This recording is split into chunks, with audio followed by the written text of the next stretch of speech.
Hello friends, welcome to our channel Krishna maths class. इस video में हम डिस्कस कर रहे हैं क्लास 9th की वर्कशीट नंबर 28 मैथ्स की, और जो टॉपिक है वो है कॉन्ग्रुएंसी।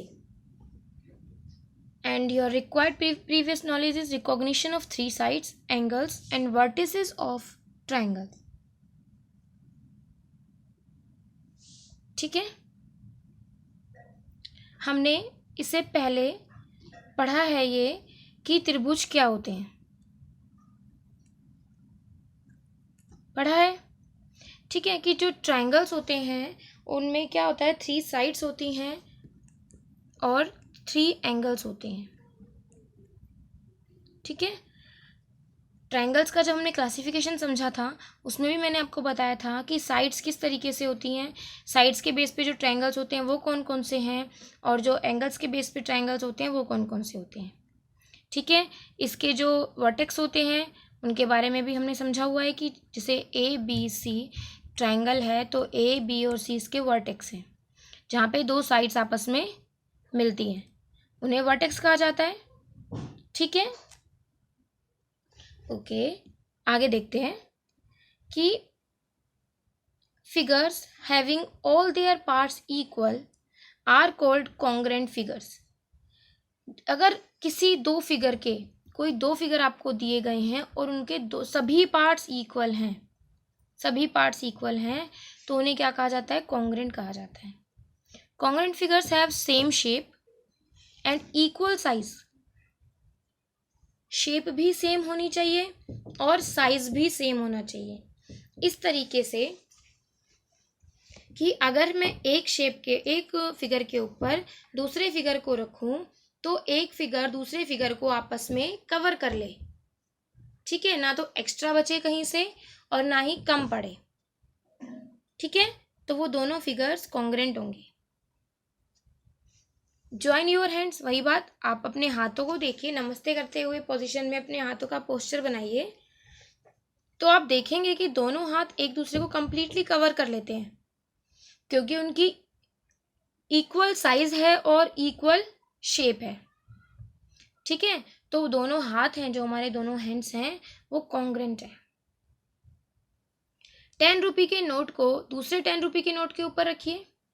आप ऑब्जर्व करेंगे कि दोनों जो नोट हैं दोनों इक्वल हैं, लेकिन अगर आप 10 रुपये के नोट के ऊपर 100 रुपये का नोट रखते हैं then you observe that both are unequal, because 100 का जो नोट है वो 10 के नोट से बड़ा है, बिगर है। ठीक है, क्लियर हो गया कि हमें कॉन्ग्रुएंसी के लिए क्या देखना होता है। अब आपसे कहा गया है कि now you find out 4 examples of congruent figures और थिंग्स अराउंड यू। आपके आसपास की चीज़ों में आप देख रहे हैं, आप खाना खाते हैं, कोई 2 प्लेट बिल्कुल इक्वल है तो कॉन्ग्रुएंट हो गई। घर के दरवाजे होते हैं, गेट होते हैं, जिन्हें हम डोर बोलते हैं, वो इक्वल होते हैं, है ना। अगर कोई एक उस पर डोर लगा है और वो डबल डोर का है तो दोनों इक्वल होंगे। ठीक है, इसी तरीके की बहुत सारी चीज़ें होती हैं, आप पढ़ते हैं, कोई बुक्स बिल्कुल इक्वल होती हैं, कोई नोटबुक्स बिल्कुल इक्वल होती हैं, तो इस तरीके के कुछ एग्जांपल्स आप अपनी नोटबुक पर लिख सकते हैं। ठीक है, आगे करते हैं। Let us develop better understanding about congruency of triangles. Take 2 triangles, देखिए 2 ट्राइंगल्स लिए, A B C and D E F. 2 triangles लिए, 2 triangles are called congruent if all their parts are equal. Clear है line? हमने दोनों triangle कौन से लिए हैं, ए बी सी और डी ई एफ।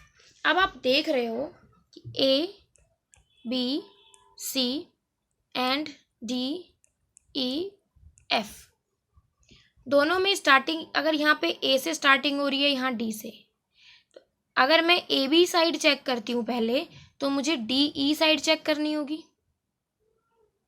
ठीक है, देखिए मैंने इनके फिगर थोड़े बड़े लिए हुए हैं, मैं आपको उस पर समझाती हूँ, ज़्यादा क्लियर होगा। देखिए मैंने आमने सामने रख लिया दोनों को, अब यहाँ पे ए बी साइड 4.5 है और यहाँ पे डी ई साइड 4.5 है।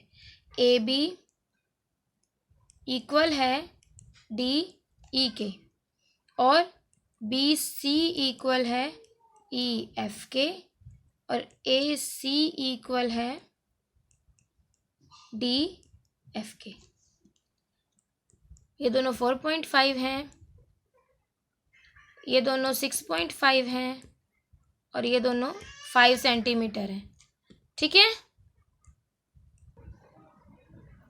एंगल्स देखिए, एंगल ए इक्वल होगा एंगल डी के, एंगल बी इक्वल होगा एंगल ई के और एंगल सी इक्वल होगा एंगल एफ के। ऐसा ही है, ए और डी 80 हैं,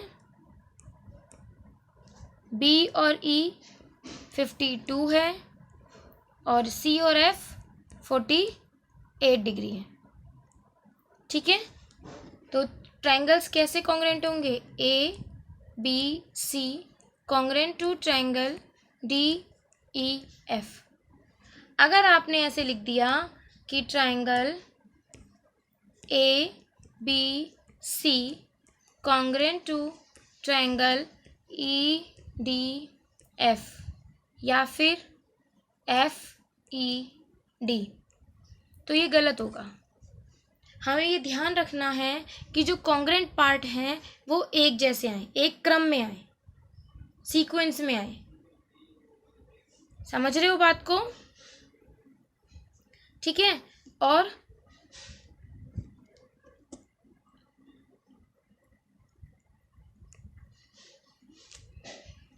आप अभी इसकी प्रॉपर्टीज पढ़ेंगे हम आगे कि साइड साइड साइड कॉन्ग्रेंसी है, मतलब एक ट्रायंगल की तीनों साइड्स दूसरे ट्रायंगल की तीनों साइड्स के इक्वल हैं, या दोनों ट्रायंगल्स के तीनों एंगल्स इक्वल हैं, या दो साइड के बीच का एक एंगल इक्वल है।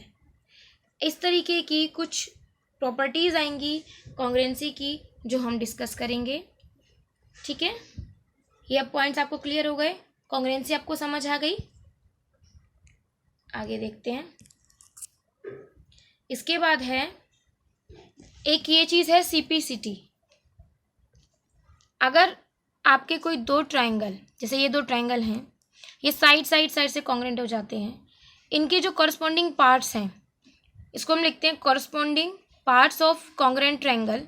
इसको शॉर्ट में लिखते हैं CPCT, corresponding part of congruent triangle. ठीक है, अब डिस्कस करते हैं कुछ क्वेश्चंस जो दिए गए हैं, देखते हैं इसमें क्या है।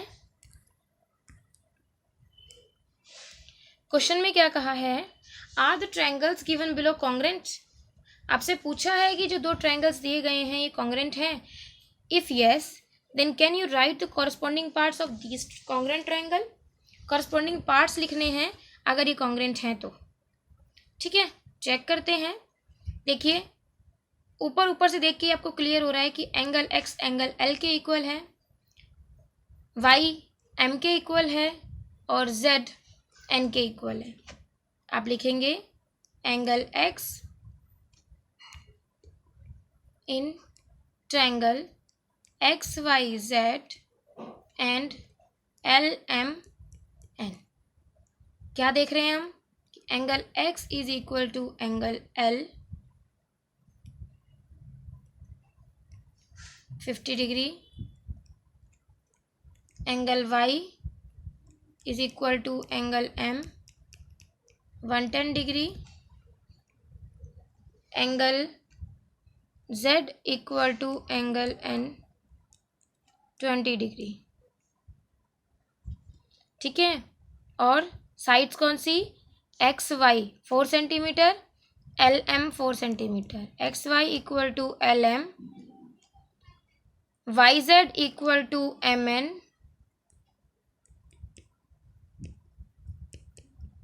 ये 9 सेंटीमीटर है, ये 4 सेंटीमीटर है, और X Z equal to L N, ये 10 सेंटीमीटर है। ठीक है, तो आप इसको किस तरीके से लिखेंगे? Triangle X Y Z congruent to triangle L M N. Corresponding parts आपके इक्वल सीक्वेंस में आने चाहिए, अदरवाइज क्वेश्चन गलत हो जाएगा। क्लियर हो गए क्वेश्चन? ठीक है, तो कॉरस्पॉन्डिंग पार्ट्स हमने लिख दिए, ये कॉरस्पॉन्डिंग एंगल्स हैं।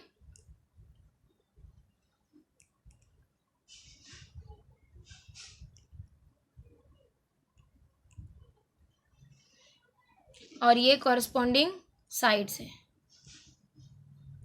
ठीक है, क्लियर हो गए क्वेश्चन? अगर आपको कॉन्ग्रुएंसी समझ आई है, वीडियो अच्छी लगी है, तो वीडियो को लाइक कीजिए, शेयर कीजिए और चैनल को सब्सक्राइब कीजिए अगर आपने नहीं किया है तो। बेल आइकन को भी प्रेस कीजिए ताकि आने वाली वीडियो का लिंक भी आपको मिल जाए। Thank you.